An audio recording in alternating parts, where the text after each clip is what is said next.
Today is the 8th of March. Welcome to Voices of British Orthodoxy. I am Reader Lazarus.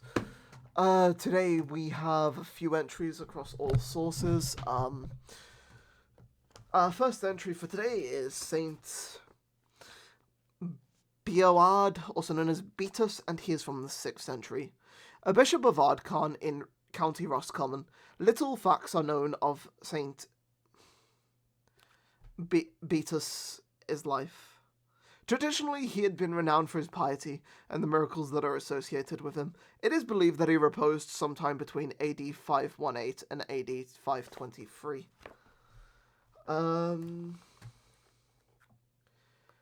The group chat entry has saint followed by this word, and then in brackets it has Aeodh or Idus or Beatus. Bishop of Ardcarn in Roscommon in Ireland, bracket C. 518 AD. He was known for his holiness and virtue, which earned him the epithet Beo, meaning alive or venerable, leading to his name being rendered as Beoad.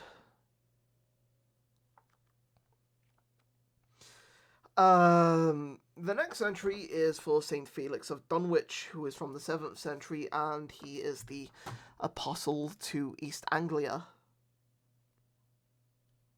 Or equal to the apostles, depending on how you'd prefer to phrase it. And I've just realised that there is a different Troparion in Kontakion. Is the Kontakion? Nope. The Troparion and Kontakion are different in here, so I'm going to have to look up these Troparias.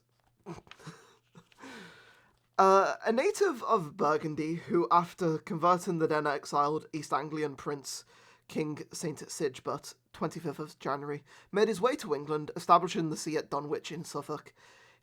St. Felix laboured there for 17 years, successfully preaching the gospel to the heathen in East Anglia. He founded a school for boys with the help of King St. Sigebert, which he staffed with teachers from Canterbury. St. Felix reposed AD 648 and was buried at Dunwich. His relics were translated to Ramsey in AD 971. St. Felix had given his name to Felixstowe in Suffolk and to Felix Kirk in Yorkshire. Before I read what's on Thingy, I am going to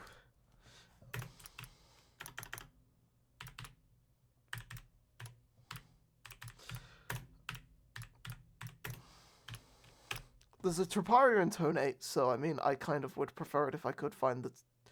Wait.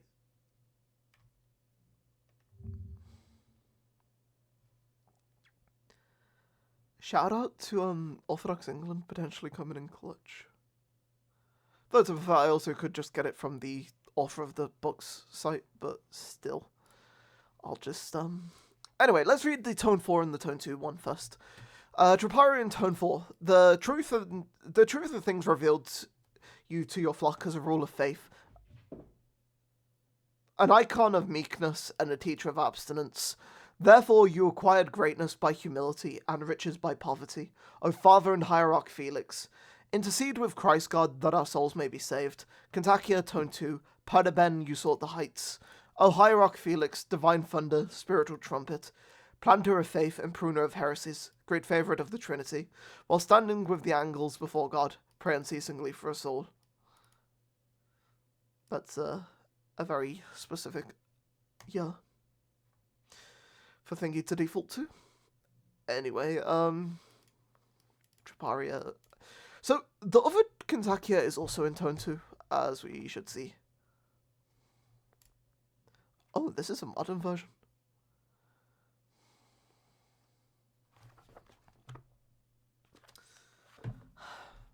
That's different.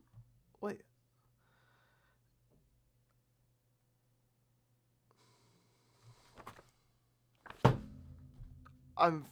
Forgive me, I'm very confused. I can't find the... Wait, no, that's not the Troparion. That's a different one. Never mind. I guess we're going to Dr. John's website itself.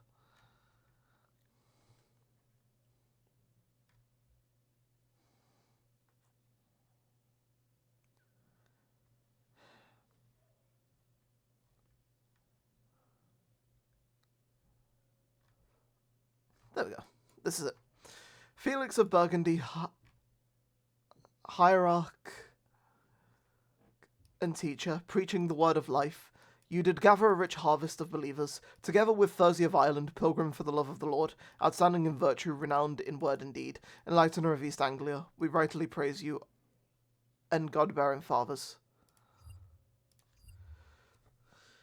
And then there's another tone to Kontakion, which is, having come to the land of Sigebert, the righteous king, you preach the kingdom of Christ our God. And as a first fruit, the king himself received the tonsure, seeking an everlasting kingdom, and mindful of his monastic vow. He laid down his life unarmed and in the midst of battle.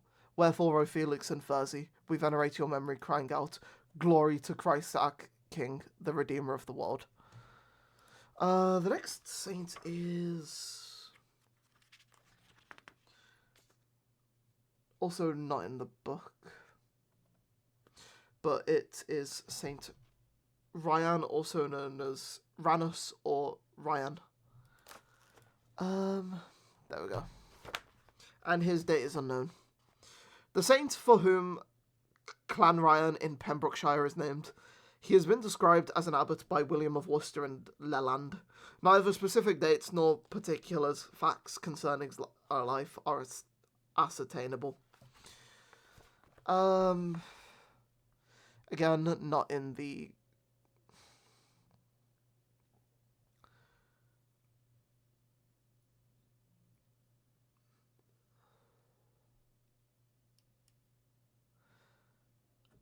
the next is Saint Senan. And he is from the 6th century. Saint Senan was a disciple of abbots Cassidus and Natalis. After establishing a monastery on the Isle of Inniscorthy, Leinster, he visited Rome and Gaul, and on his return spent time with St. David, who we commemorated back on the 1st of March, in Wales. Returning to Ireland, he founded more churches and monasteries, notably one in Inniscarra, near Cork, finally settling on Scattery Island in the Shannon estuary, reposing circa AD 540.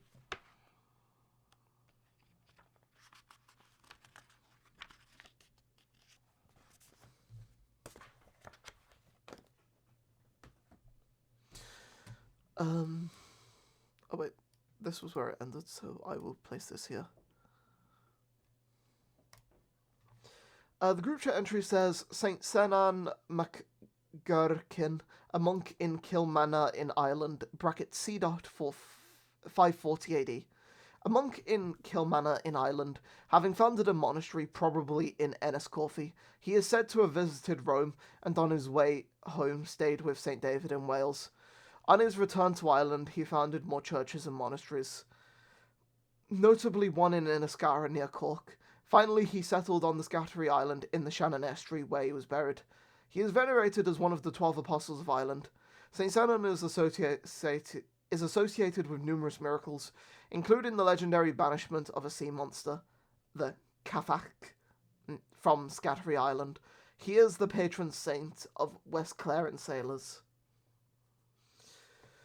He has a Troparion tone 3. A true believer, thou didst confess Christ. As a monk, thou didst surrender unto him. And as a pilgrim, thou didst honour his righteous ones, O Father Senan. Wherefore, we implore thy help to reform our lives, that Christ our God may have mercy on our souls. He has a Kontakion as well, in tone 1. By thy travels, O Father Senan, thou didst teach us the value of pilgrimages, and the virtue of putting Christ above all earthly cares. Shining brightly through the centuries, thou day star of Orthodox piety, we sing praises in honour of thee.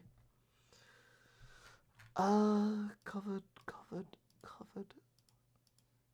Our final entry for today is Saint Dufach of Ross, and he does have a group chat entry, but not a book entry.